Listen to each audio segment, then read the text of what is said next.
This comment is a comment I've seen a fair bit about Lucy Letby and the allegation that she did not receive a fair trial. And I want to break it down through the lens of a criminal defense lawyer, noting I don't practice in the United Kingdom, but I have done fairly high profile cases here in Australia.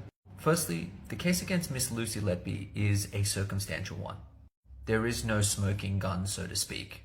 Now, with a circumstantial case, it's kind of like strands in a rope. And so what you need to do is to build on each of the circumstances to show that really the only explanation that makes any logical sense is that this person did it.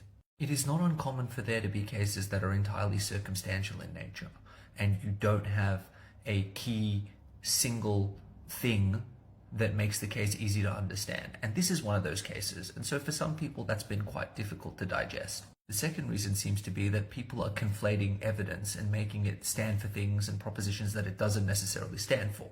For example, the fact that Miss Lucy Letby was on the ward when the children were put into distress doesn't in and of itself mean that she was the one who did it. There are obviously other conclusions you can draw. One simple one would be these are children that are unfortunately unwell and things happen in these circumstances.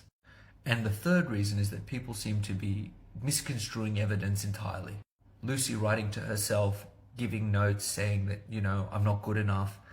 That doesn't necessarily mean she intended to hurt the children. It simply shows that maybe she felt guilty that children were getting sick or bad things were happening and that she felt like she was an inadequate nurse.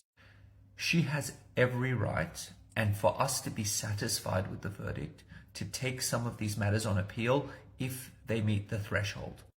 And even though we think that what she has done is unacceptable, it would not be okay for us to sleep at night if those things weren't able to be properly tested by her and her lawyers.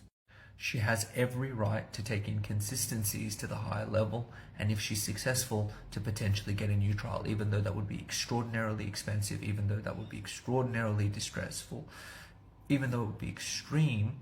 If she can persuade people at that higher level that there was errors that infected the decision, then she is entitled to have another chance to have her day in court. I can't tell you whether she had an unfair trial because, quite frankly, I didn't watch every minute of every day.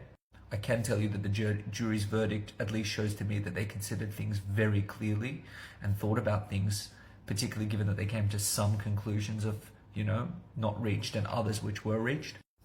And only time will tell what happens next.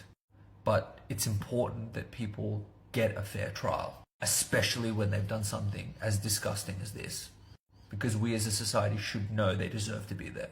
Follow me for more legal TikTok.